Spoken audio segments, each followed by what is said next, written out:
not just happening.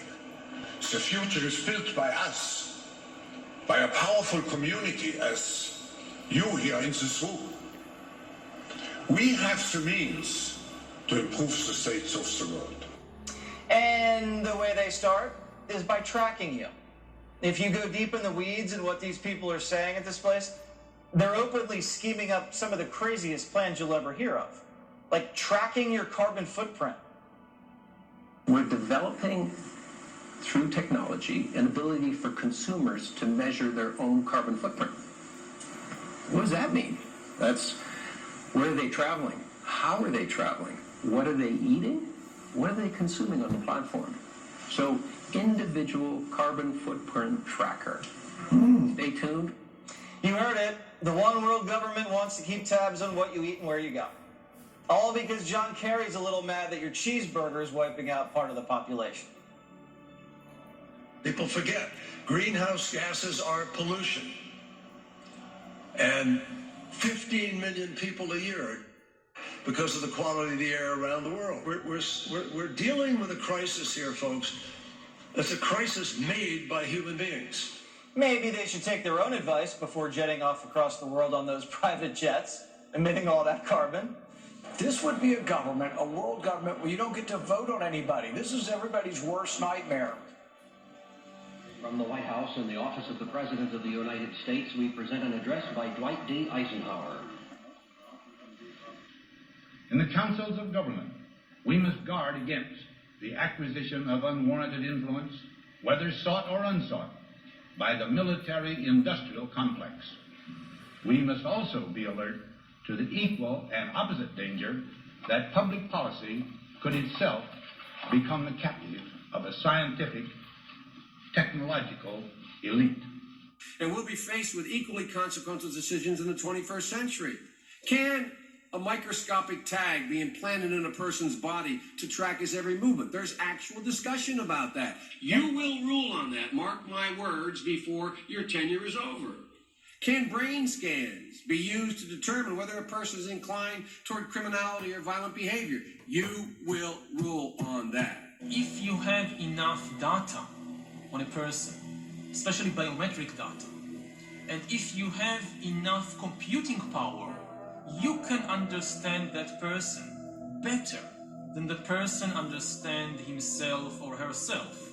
And then you can control this person, manipulate them, and make decisions for them. Can you imagine that in 10 years when we are sitting here, we have an implant in our brains, and I can immediately feel, because you all will have implants. People will literally be part of a network.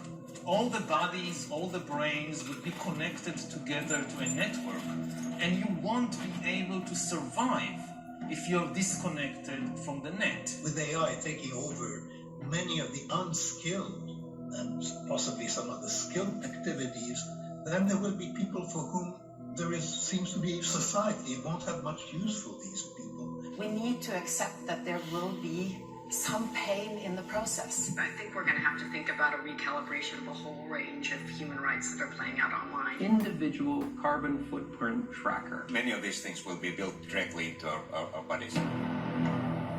That's a hostile corporate takeover of your body and a digital surveillance censorship dictatorship. President Eisenhower tried to warn us about this years ago. The hostile takeover of a scientific, technological elite. They provide much more powerful intelligence for decision-making. Can a microscopic tag be implanted in a person's body to track his every movement? You will rule on that. The next phase is the surveillance going under our skin. Now that we've cracked the code of life, it will not take much longer before we can start to play God. The new powers that we are gaining now, especially the powers of biotechnology and artificial intelligence, are really going to transform us into gods.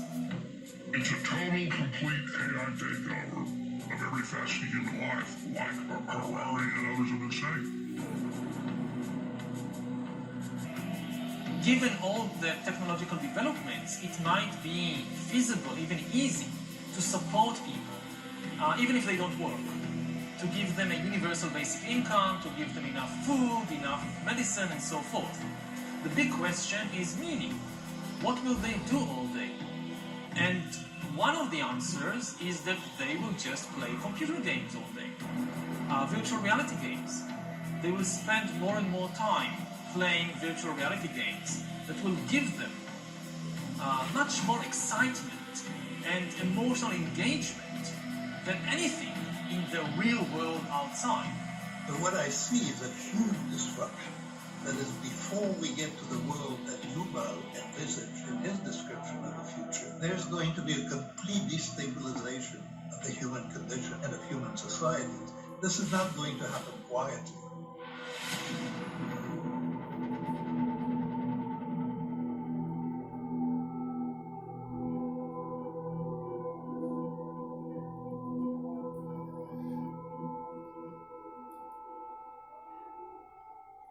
Young generation, like Prime Minister Trudeau, half of this cabinet, are actually young noble leaders of the world, correct?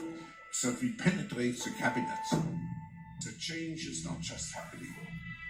The change can be shaped by us. We have to prepare for a more angry world. How to prepare? To take the necessary action to create a fairer world. I see the need for a great reset. So people assume we are just going back to the good old world which we had and everything will be normal again. This is, let's say, fiction. It will not happen. Pay insufficient attention to the frightening scenario of a comprehensive cyber attack which would bring to a complete halt to the power supply, transportation, hospital services, our society as a whole. The crisis would be seen in this respect as a small disturbance in comparison.